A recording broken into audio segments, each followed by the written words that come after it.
جیسے یہ نئے مالی سال کا بجٹ آیا ہے تو اس میں آپ کیا سمجھتی ہیں کہ سارا بوجھ جو ہے وہ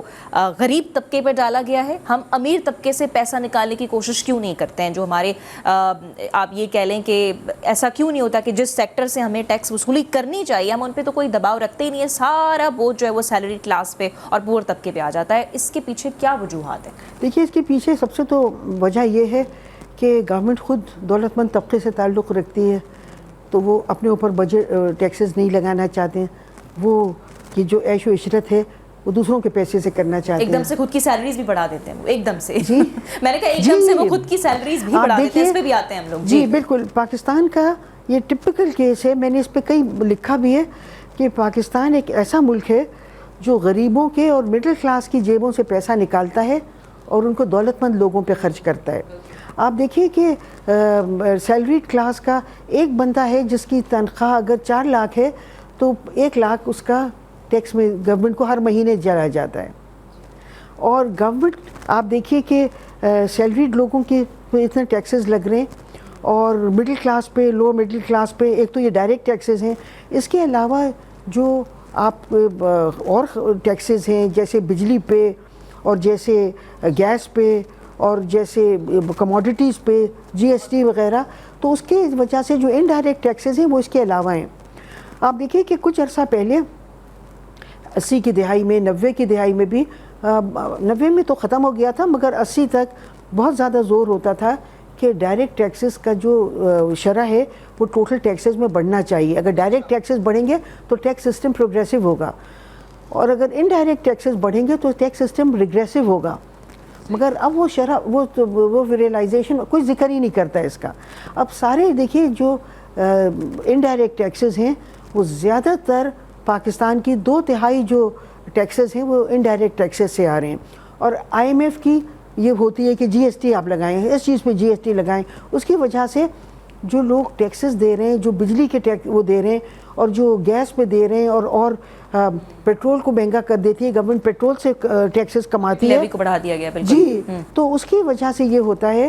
کہ کاسٹ آف ڈوئنگ بزنس بھی بڑھتا ہے،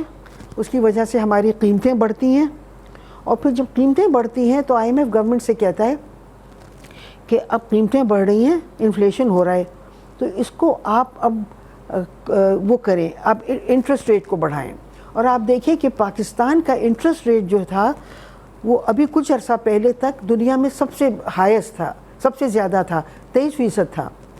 اور میں نے کئی دفعہ یہ کہا کہ ایک عجیب سی بات ہے، یہ ایک ایسا ملک پاکستان جو اسلام کے نام پہ بنا، جس کا جو چیف آف آرمی اسٹاف ہے وہ ایک پرہیزگار اور حافظ قرآن ہے، ایک ایسا ملک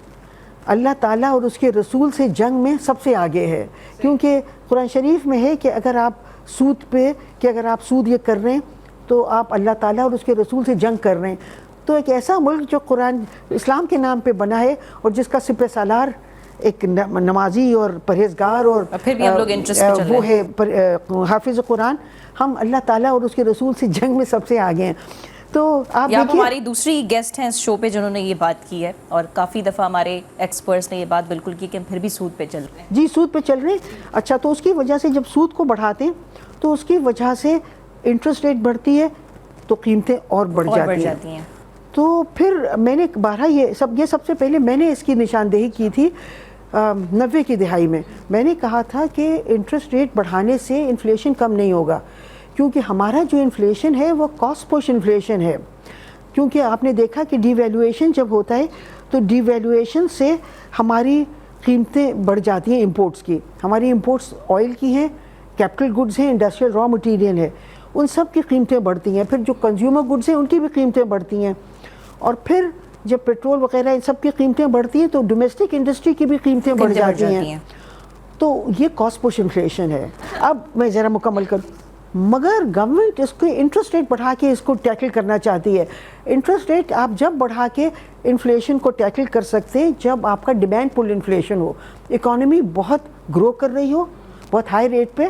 اور پھر اس کی وجہ سے آپ کو ضرورت ہو کہ اکانومی کو ڈیمپن کریں تو آپ انٹرسٹ ریٹ بڑھاتے ہیں۔ تو ہم تو اسٹریٹجی غلط لگا رہے ہیں, اس کی وجہ سے قیمتیں بڑھ رہی ہیں. اسٹریٹجی اور کلیئرٹی ہونا بھی تو بہت لازم ہے نا. تو جی. کیا ہماری حکومت کے پاس آپ کو اس طرح کے کوئی پلانز نظر آتے ہیں کہ ہمیں ان سالوں میں یہ ٹارگٹس پورے بھی کرنے ہیں, یا کوئی کلیئرٹی ہونی چاہیے, پلان ہونا چاہیے اکانومی کو ریلیٹڈ, ڈائریکشنز ہونی چاہیے کہ کیسے, جیسے ابھی میں نے ذکر کیا کہ ان ٹیکس اور انڈر ٹیکس طبقے کو وہ کیسے ٹیکس نیٹ میں لانے کی کوششیں کر رہے ہیں. میرے خیال میں پلان گورنمنٹ کا اپنا کوئی پلان نہیں ہے. گورنمنٹ کا صرف یہ پلان ہوتا ہے, وہ ڈیٹ سروسنگ کو دیکھتی ہے کہ ہمیں کتنی ڈیٹ سروسنگ کرنا ہے, اور اس کے مطابق وہ پلان بناتی ہے کہ 46.7% of this budget date servicing, ابھی ان کو ڈیٹ سروسنگ, اور جو بجٹ کا جو سب سے بڑا وہ ہے, میں نے ابھی ایگزیکٹ فگر نہیں یاد مگر میرے پاس ہے میرے فون میں, کہ وہ انٹرسٹ پیمنٹس پہ جا رہا ہے. آپ دیکھیے کہ یہ جو فیڈرل بیورو آف اسٹیٹسٹکس جو پیسے ریونیو جمع کرتا ہے, اس کا بہت بڑا حصہ, آئی تھنک 90% یا کچھ, وہ انٹرسٹ پیمنٹس پہ جاتا ہے کمرشل بینکس کو. تو آپ دیکھیے کہ یہ حال ہے.